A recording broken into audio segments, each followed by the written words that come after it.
បាទពូមិញសូមពូមិញខ្ញុំចង់ដឹងពីចំណាប់អារម្មណ៍របស់ពូមិញដែលអញ្ជើញមកពីក្រៅប្រទេសមកបើកបាននេះតើពូមិញមានចំណាប់អារម្មណ៍ណាដើម្បីនេះតិចថ្ងៃនេះមានមោទនភាពជាពុនពេកមកដែលរដ្ឋាភិបាលបានអនុញ្ញាតធ្វើបានឲ្យពួកយើងខ្ញុំចាជាប្រជាជនចាហើយក៏សូមថ្លែងអំណរគុណដល់រដ្ឋាភិបាលនិងក្រសួងពាក់ព័ន្ធទាំងអស់ក្រុមការងារទាំងអស់របស់រដ្ឋាភិបាលចាទាំងថ្ងៃនេះខ្ញុំមានក្តីសោមនស្សខ្លាំងមែនទែនបាទពូមិញអញ្ជើញនៅប្រទេសណាដើម្បីមកបើកបានខ្ញុំនៅអូស្ត្រាលីហ្នឹងតាមពិតខ្ញុំមិនមែនជាទៅនៅធ្វើមិនដឹងទេបាទ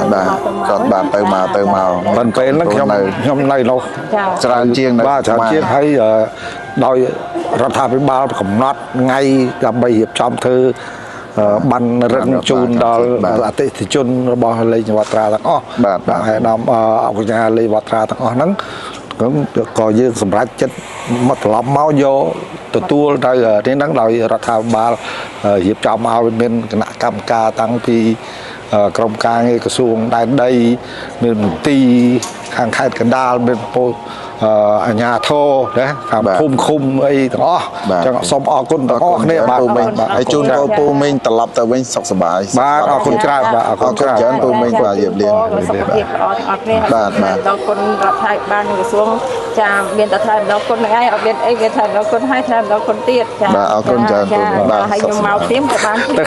ក្រសួងទៅមន្ទីរអីទាំងអស់បាទអរគុណច្រើនបាទអរគុណចា